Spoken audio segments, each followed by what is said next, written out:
We are hearing more teen trends are planned for this weekend in the city, even in the suburbs, including in Naperville. Now, this comes after several large events over the past weekend, including a gathering on the west side where 5 Chicago police officers were hit by a car and injured.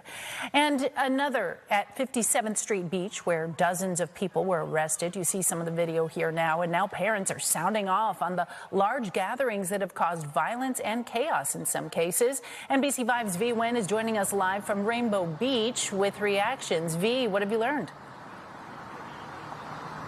Hey there, Natalie. So the city is warning parents to know where your kids are and for teens not to attend these large gatherings this weekend. Right now, again, we are here at Rainbow Beach Park, and you can see the main entrance here is blocked off by several police vehicles and even that snowplow there. An officer on scene confirming they're here to prevent any large gatherings from getting out of hand. While some parents tell me they're aware of the trends promoted on social media, others say they really had no idea. I want to make sure that I speak against the narrative of parents being absent in these particular instances, because I don't think that that's 100% the case all the time. She told me she didn't know that it was going to be a teen trend, that it was just text messages or that she was invited.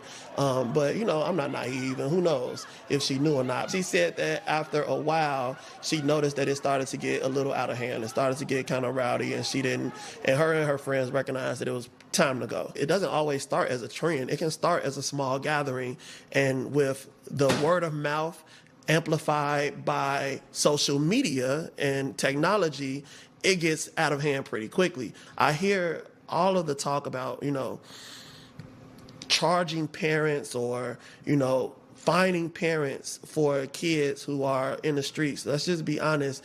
Most of the kids that are out here are in underserved communities. Those parents are going to be able to afford those fines. I do believe that parents should be held accountable, especially if, you know, your child lives with you and you see them daily. You should know where they are. You should know their whereabouts. Know where your kids are.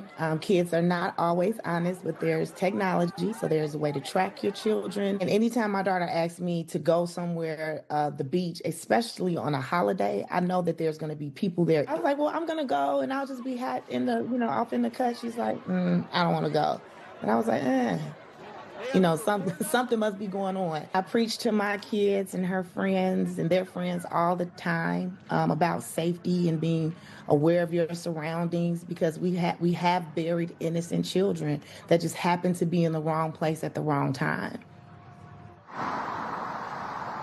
Now, we also heard from the founder and CEO of the Urban Male Network. His group mentors around 500 teens a week. He tells me that they are working on coming up with activation spaces to make sure these teens have a safe place to go and gather and to have fun this summer. We'll hear more from him coming up on our newscast at 6. For now, reporting live from Rainbow Beach Park, V Nguyen, NBC 5 News. Natalie, back to you. And those activation spaces. Thanks so much for that, V. Looking forward to the next report, too.